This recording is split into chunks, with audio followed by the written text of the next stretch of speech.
Well, good morning. So dividend and dividend policies are topic, and I divide this topic into two parts, part one and part two, as this is our third topic of a corporate finance. So in this topic, what we're going to discuss is key concepts. What we're going to discuss in this, understand dividend types and how they are paid. So this is the first topic.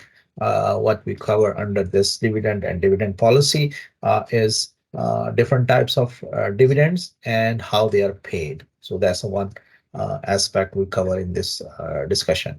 The second aspect we cover in this discussion is understand the issues surrounding dividend policy decisions, uh, issues related to dividend policy of a corporation.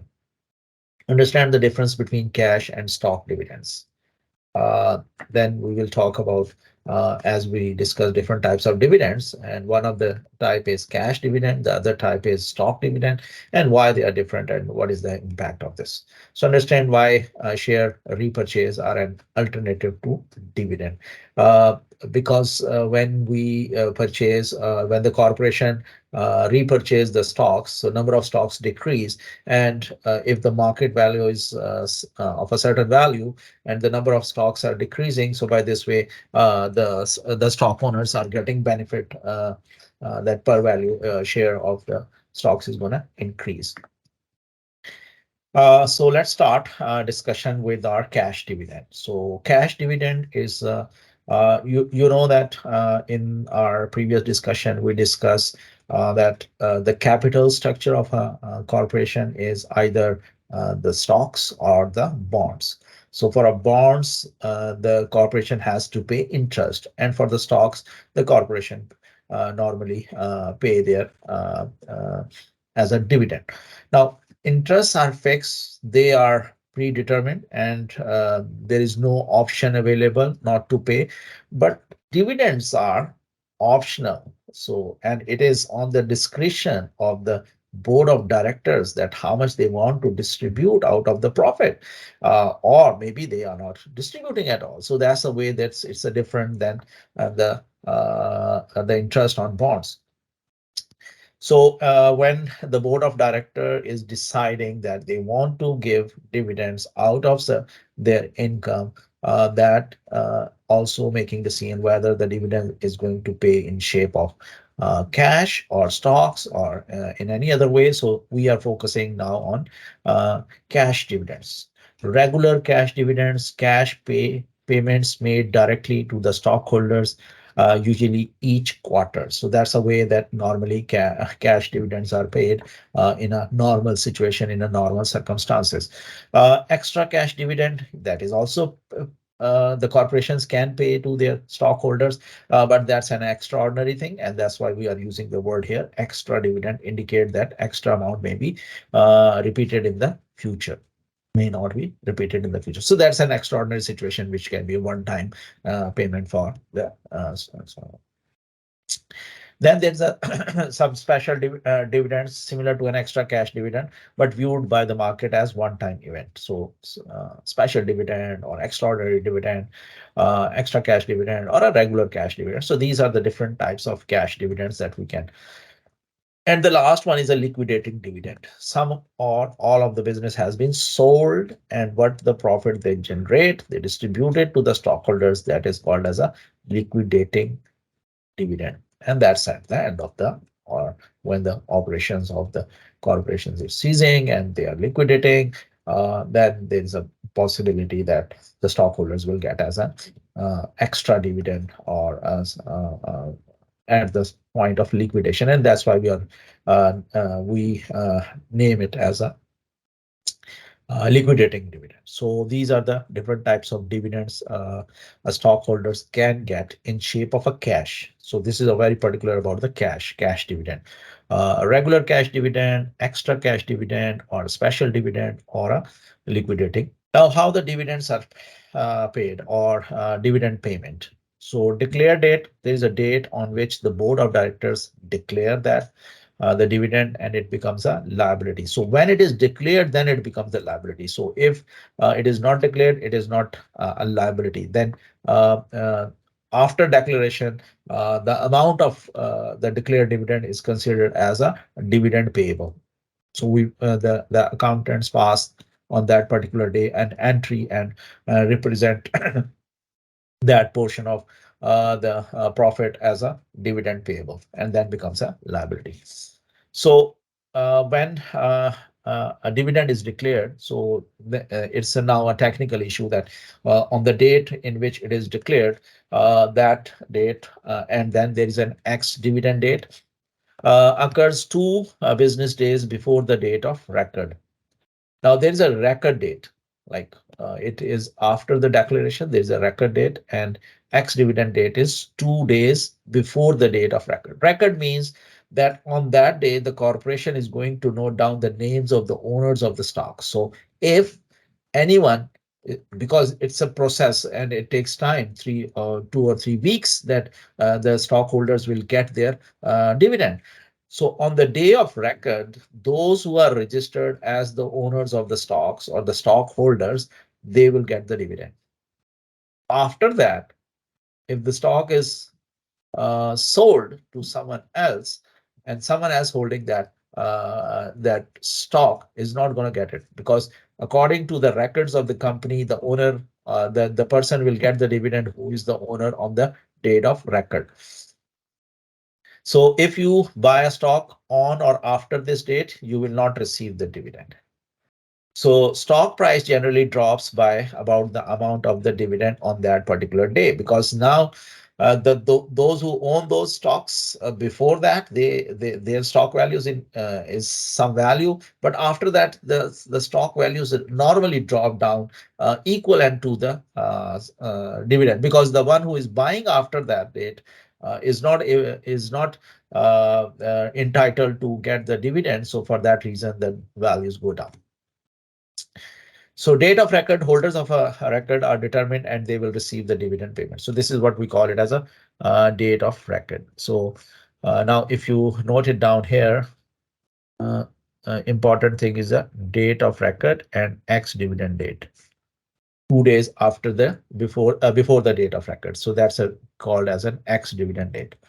So date of payment, checks are mailed. That's a date of payment on which the real cash is paid to the money is transferred to the stockholders account as a dividend. Dividend payment chronology, we can see this again, these concepts of ex-dividend day, ex-dividend date, and record date, and the payment date in this timeline, to understand the whole idea of this payment chronology. For example, here we are saying that the corporation is declaring a dividend on Thursday, January 15. January 15 is a declaration day. Wednesday, January 28th is an ex-dividend date. That's 15 days or 2 weeks after the declaration, ex-dividend date. And 2 days later is a record date. So 28th and 30th is a record date, and 16th February is a payment date. So what we learn is that there is a declaration date, and after 2 weeks there is a ex-dividend date, and 2 days later that's a record date. So and when they declare, so the stockholders know that when will be the ex-dividend date and record date and payment dates for this. So here is an example, like price behavior around ex dividend date. So the stock price we see here, that is a $10.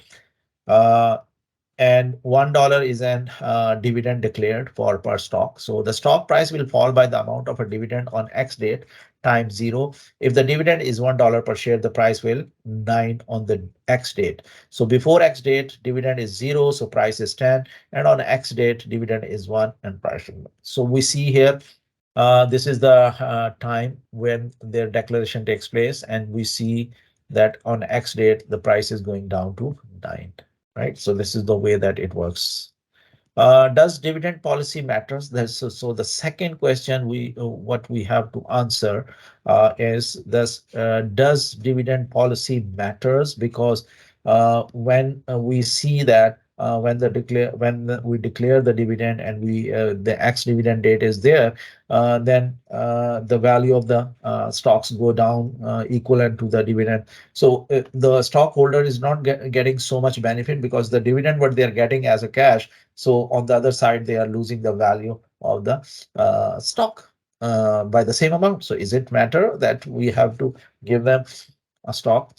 So dividends matters. The value of the stock is based on the present value of the expected future dividends, because when we calculate the stock values, we always calculate through a formula which use the dividend future dividends divided by the present value denominator of a number of years that what we can. So dividend policy may not matter in this situation. So when it matters, because when we value the stocks based on our dividend policy or a dividend future expected dividends, but may not matter because dividend is a decision to pay dividends versus retaining funds to reinvest in the firm.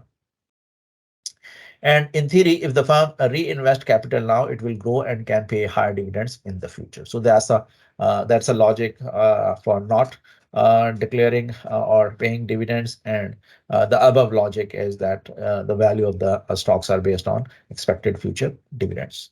Illustration of irrelevance, like consider a firm that can either pay out a dividend of 10,000 per year for each of the next 2 years, or can pay 9,000 in 1 year and reinvest the other 1,000 into the firm and then pay 11,120 in 2 years.